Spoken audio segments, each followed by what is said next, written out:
Any participant in any industry can get lazy when there is little change in how that industry operates. And then when there's a sudden change to how the industry operates, everybody gets angry, panics, and points a finger. I'll give you an example. Okay? I'll give you two examples. Example number one. Taxi companies around the world hate Uber. Right? Now, here's the reality. The app that calls a car, not proprietary. You can call a taxi with an app. Right? Paying with your phone, not proprietary. Any taxi can do that as well. The reason Uber is eating taxi companies for lunch is because it's a better product. And the taxi companies around the world could have a shitty product because you're the only game in town and we had no choice. And now you have a competitor, and instead of competing, you're getting angry. I would gladly take more cabs than call services if I got in the cab and he said hi and it was clean and I had a nice chat with him and he wasn't on the phone and he wasn't smoking and all of these things and I had some leg room. I'd gladly. It has nothing to do with the app, the pay mechanism. It has to do with the fact that Juno and Lyft are just better. It's just a better experience, better product. That's why I take them. It costs $1 more. Whatever, I'll pay for it. It's not even a price thing. I have no idea if it's cheaper or more expensive. I actually have never compared. The same goes for Starbucks, right?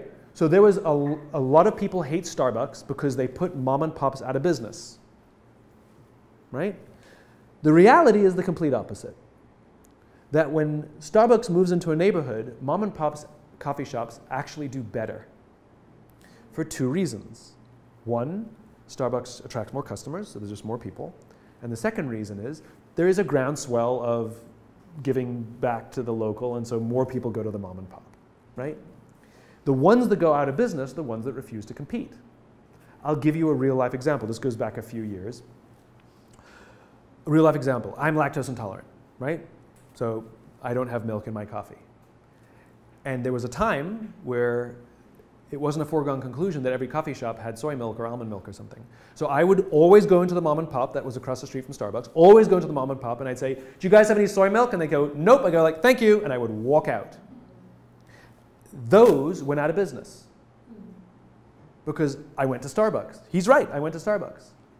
Now, had Starbucks moved in and they went across the street and said, let's see what Starbucks has, we should offer soy milk.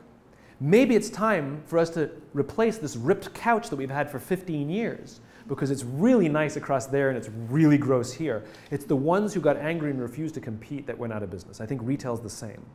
Everybody's pointing fingers instead of saying, we've had it really good for a bunch of years. And the question is now, what is our competitor revealing about our own weaknesses that we can learn to improve? Because that's what competition does. Competition reveals your weaknesses to you. And when you had no competition, you didn't know where you were weak. This is the problem with being the best at anything. Because you don't know where your faults are, and then somebody undermines you because they can see your faults before you can.